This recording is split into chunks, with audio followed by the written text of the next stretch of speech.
What's going on, everybody? Toby Wayne from Toby Wayne Studios. Today I thought I would show this quick little tutorial on how to make a sculpting rake. This has quickly become one of my favorite tools to work with here in the studio.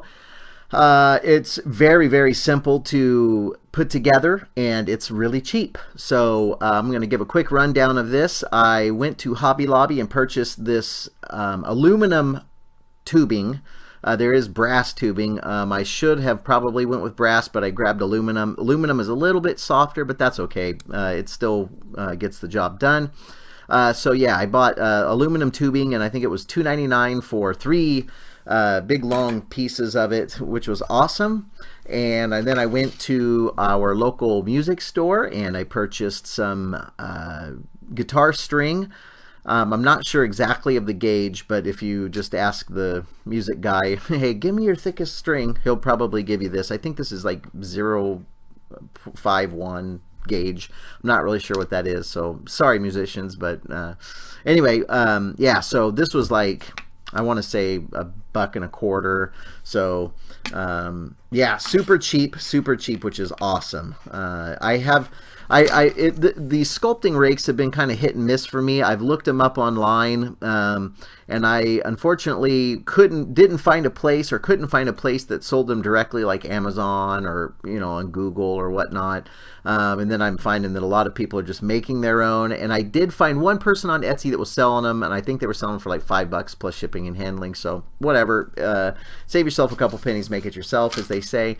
But anyway, so this is how I constructed this amazing tool, and I really like this tool a lot. So I'm gonna show you today how I make it. So cut your aluminum tubing to whatever size you feel comfortable with. I like a little bit longer piece here to work with. And then you'll want to measure out, just kind of eyeballing, I'd say probably 3.5, 4 inches of guitar string. And I'm just going to snip that. And then you take your, carefully bend this guitar string.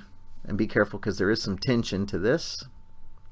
So you're going to want to bend it so you have a nice little bend in it like that, and then you just feed this into your tube, and then you just press it in, and the tension of the guitar string is going to push out and hold it into place. So you can kind of guesstimate where your the size of your head of your loop or rake's going to be. That's going to work for me.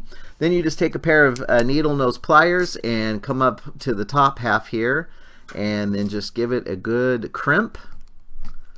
And then to make sure that it's really locked in, I just like to go to those edges and kind of just crimp around that string, and then give it one more good solid crimping there, and that's it.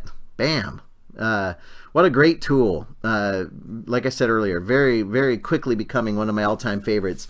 It takes to the clay great because the string is just wound a certain way, and it's got a great, it's just a good tension to it, and it's really tight weave around the way it's wrapped around. But anyway, this stuff is great because if you have high spots on your clay, you can actually just come in and use this rake, and the way that it's wound, it's not too deep and it's not too fine of a line. It's just that perfect consistency of